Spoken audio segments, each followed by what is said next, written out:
Takže čaute ľudia, vítam vás pri novom videu. Mám tu tento balíček, prepáčte, že to je trošku roztrhnutý, lebo v aute už som sa chcel rozbaliť, ale potom som sa rozhodol, že vlastne môžem natočiť video. A dneska si ukážeme, čo v ňom je, takže poďme na to. Mám ho tu už otvorený.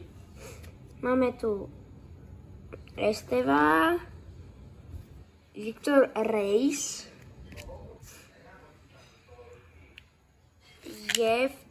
neviem, čo to je za typka, Alphonso Davies, Udoji a sú tam aj nejaké špeciálne karty, McGinn,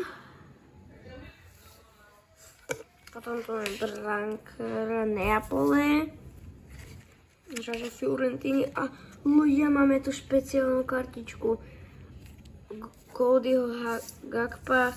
A máme tu už druhého hráča Neapole a to je špeciálna karta, vyzerá celkom dobre a ideme na ďalšie posledné dve karty. Už tu máme posledné dve karty a máme tu Mohameda Diomandeho a máme tu ešte Joana Maria, takže celkom v pohode balíček, teraz si môžeme ukázať, čo v ňom bolo, napríklad také, akože, a môžeme si to teraz ukázať. Takže máme tu Estevanovú posilu Chelsea, prepáčte, trošku mi padla kartička.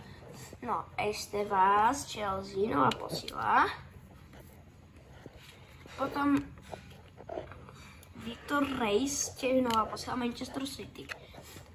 Mohamed Diomande, tiež nová posila Rangers.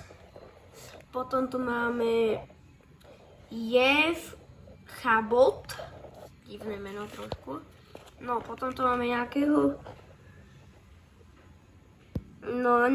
obrancu, to vyzerá z Neapole. Potom tu máme Codyho Gakpa, to je asi najlepšia karta. McGinn, takže som celkom rád za neho, že mi padol. João Mario, Alphonso Davies, ľudia. Ďalší hráč z Neapole, ľudia, nejaký brankár. Alex Meriet.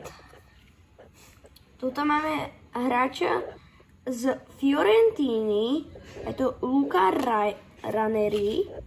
Máme tu Destiny Udoji, ľudia, takže toto bolo všetko z tohto videa a dúfam, že uvidíme sa pri ďalšom videu a čaute.